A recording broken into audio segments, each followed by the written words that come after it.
Now, Baylor linebacker Matt Jones joins us from Frisco. Earlier, Garmin Randolph, among others. Tyler Batty, who's fantastic, and Matt Jones. So, Garmin Randolph came in. He was very calm and chill and called you, did he say a psycho? A psycho. I asked him out, said, he's a psycho, right? And he said, absolutely he's a psycho.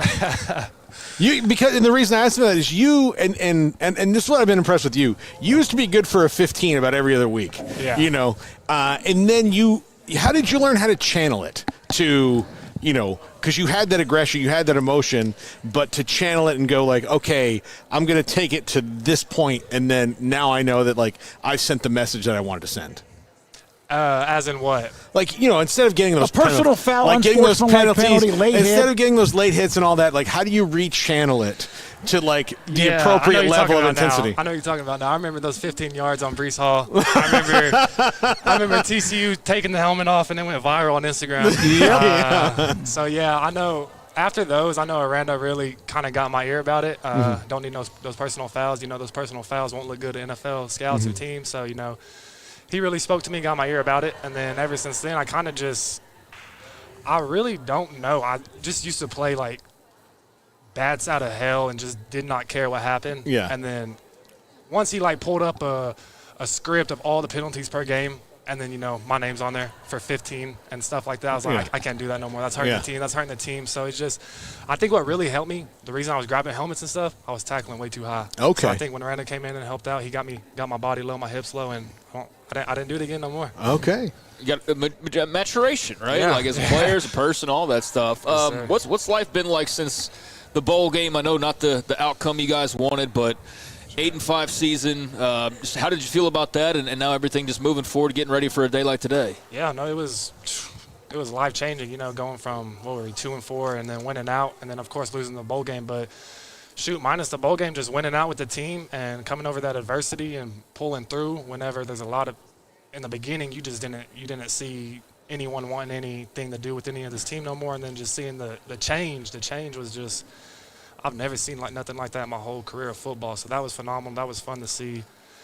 And then since football, it's been good. You know, I've just been in Fort Worth training all day, 2 times a day. And it's been, you know, after 4 o'clock, you don't really do nothing. So I just go home and chill and make me a smoothie and stretch and just try to find something to do. You mentioned he brought up the personal fouls, not me, but the late hits or the unsportsmanlike.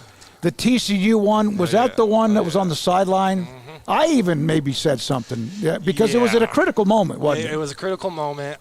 There's trouble.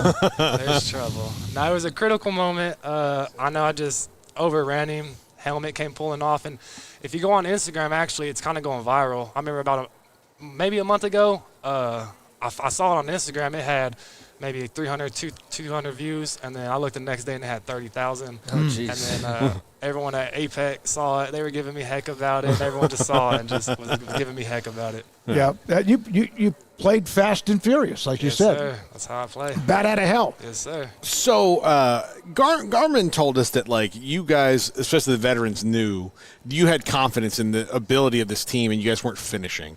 And then when you guys finally, you know, won that first one of the 6-game winning streak, it was like you didn't have to say, like, see, if we don't beat ourselves, we're going to win these games. Right. And then you eliminated it. Did you feel like after that first win, did you feel that shift in the confidence in the locker room? Life will test you. It will turn your world upside down. Again.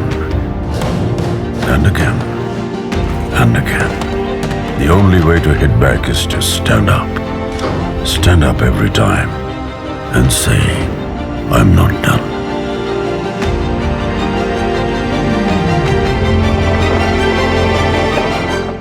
Just kind of like, shoot, after that first win, we went to our team meeting room on Monday, and it was just like, shoot, everyone had a smile, energy was up, giggling. Coach Aranda came in. Usually when Coach Aranda comes in, you know, he likes energy, so people just start clapping and cheering and being goofy, and we haven't really got that all year. And after that Tech game when we won, I remember that Monday meeting, just everyone having fun, giggling, laughing, and then throughout that whole week, you could see everyone's mindset kind of change, energy change. Everyone just kind of got more involved. this is kind of an aside, but what was it like having the new facility this year from the meeting room standpoint, the weight room, just like being able to dive into that? I know they were still kind of probably always like putting finishing touches and everything, but what was that like as a player to go out with that facility? Oh, goodness. I think that changed our season. Really? Okay. That old locker room, I love Baylor. Baylor's always been my home, but that old locker room, just bad vibes. It's just been around for a while, kind of stinks. It just dirty all the time, and not even just trying to be. It's just one of those things, bad vibes. Like they say, the Chiefs locker room still very old, stuff like that. It's kind of how it was. It just brought bad vibes. So, once we got that new facility, it was just like kind of like a new home, new environment, new atmosphere. Everything around us was new, and it just kind of brought like a Christmas joy spirit to us. And yeah, I'm curious about what you said, bad vibes, because that's the same locker room that 12 and 2. I mean, I don't know. I think they were just used to it. Maybe that's just me because I was in it for so long. I got you are an old ass man. I'm so tired of that locker room. But no, I don't know. Maybe back then, them being in it, they kind of saw it as like you just living in the hood or a bad area or something. You're just trying to make it out. But us, we were just.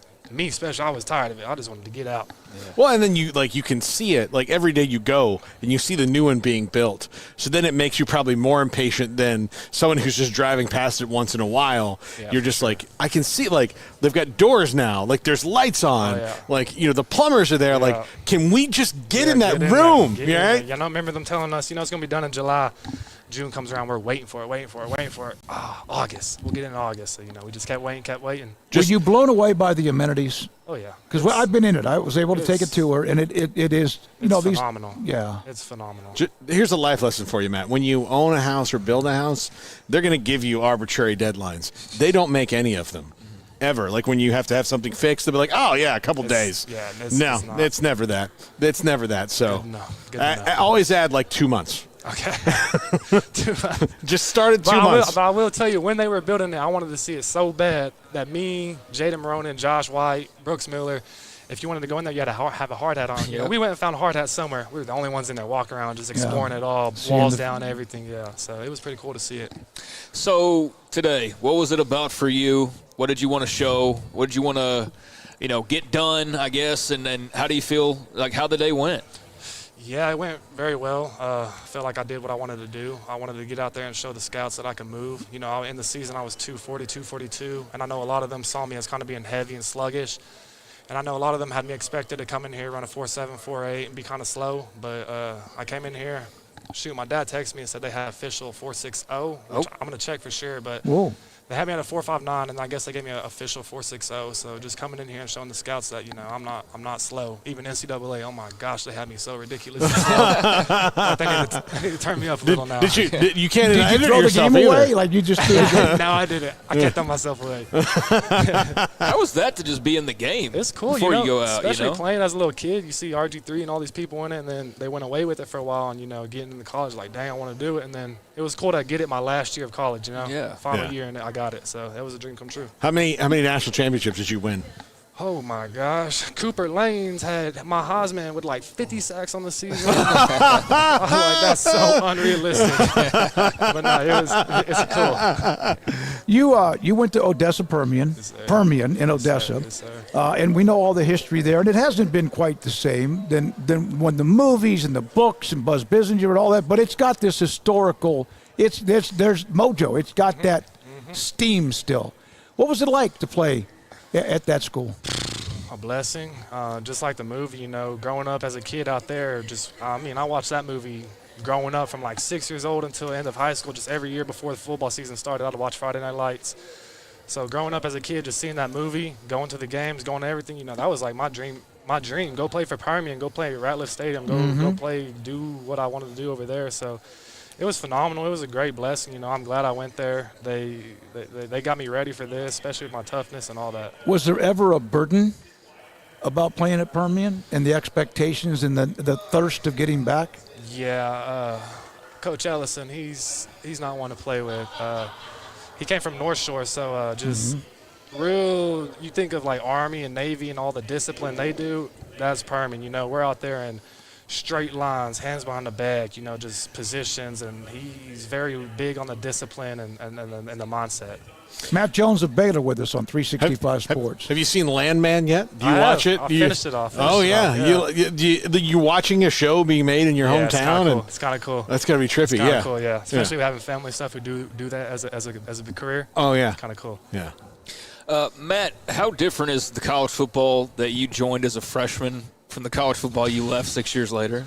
It is so different. It's taking a wild turn, just with NIL, especially the transfer portal, dude. It's just, you get that portal, you get more people in the portal than teams can take. So it's a crazy game. I wish they had restrictions on a lot of it, but it's just college has changed just from freshman.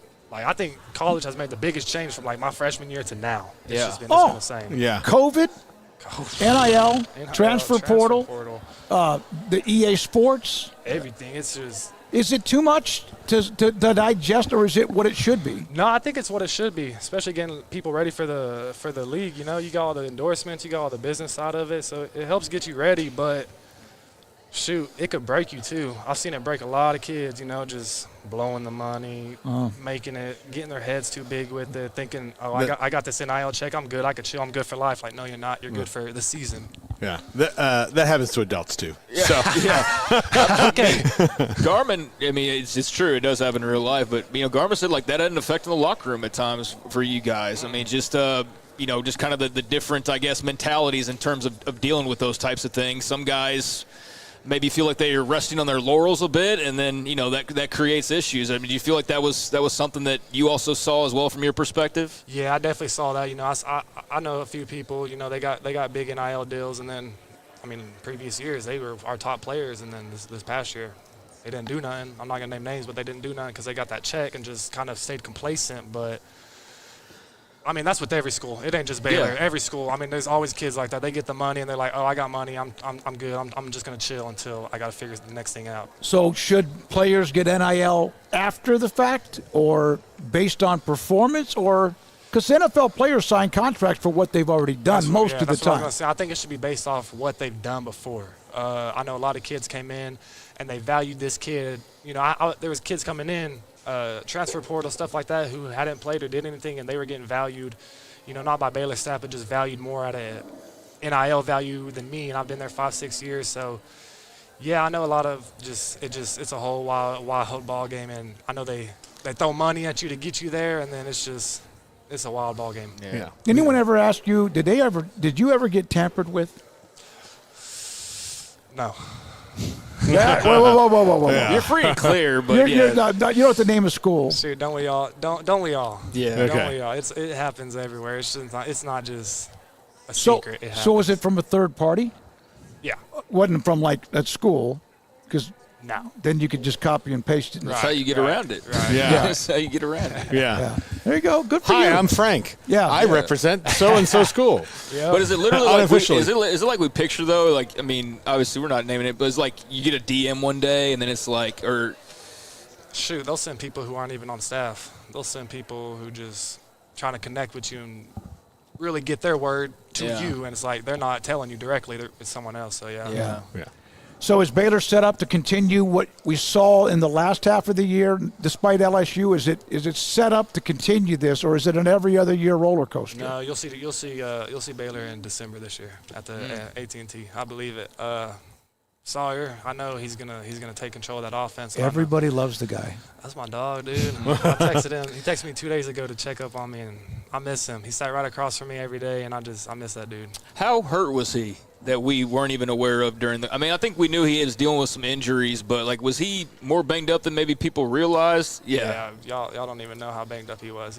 He's from West Texas. He's a tough guy. And if y'all saw at beginning of the season how much he was running, Yes. compared to the end of the season, I ain't gonna go into all full detail and stuff like that, but I think he dang near had a ligament gone in his foot or something. Like he was a split inch away from it or something, and he kept playing. He played through. And Let's say Landman just cut that pinky off. Right off, man. Cut it Well, right wait a off. minute. As a quarterback, make sure it's not the one you throw it. Yeah. Staubach always had that weird pinky when he got hit. Yeah. Matt, love watching you play. I thought it was almost impossible for anyone to follow up how electric that that Jalen Petrie and obviously Terrell Bernard with. We had Terrell on a couple of weeks ago, and he's got his new deal and stuff. And Jalen's playing great. That I thought it would be hard to follow that up. Was it hard to follow that up? Because I think by your last couple of years, you played at that kind of instinctive speed. Yeah, for sure. I learned a lot from Terrell and PD. A lot from them. And, in the beginning of the years, I wasn't really my instincts weren't there, reactions wasn't there. But, shoot, once Terrell left, it was kind of like I kind of wanted to just replace those shoes, be one who could fill those shoes correctly. And I remember getting that number 2. As soon as I got it, he was the first person I texted and told, and he just congratulated me and told me what to do with it. And ever since then, I kind of wanted to not be him because I like to be myself, and be my own player, but kind of mimic some stuff he does to go be great out there. Enjoy these last few weeks leading up to the draft, man, and hopefully that call, the moment, and then go kick some ass. Yes, sir, I will. Thanks, Matt. Yes, Appreciate sir. it. Thank y'all so Matt much. Jones, Baylor linebacker with us from Permian High School at Odessa here at Big 12 Pro Days. Whoa! We just you got a concussion. Emory, you got to fix this. Yeah.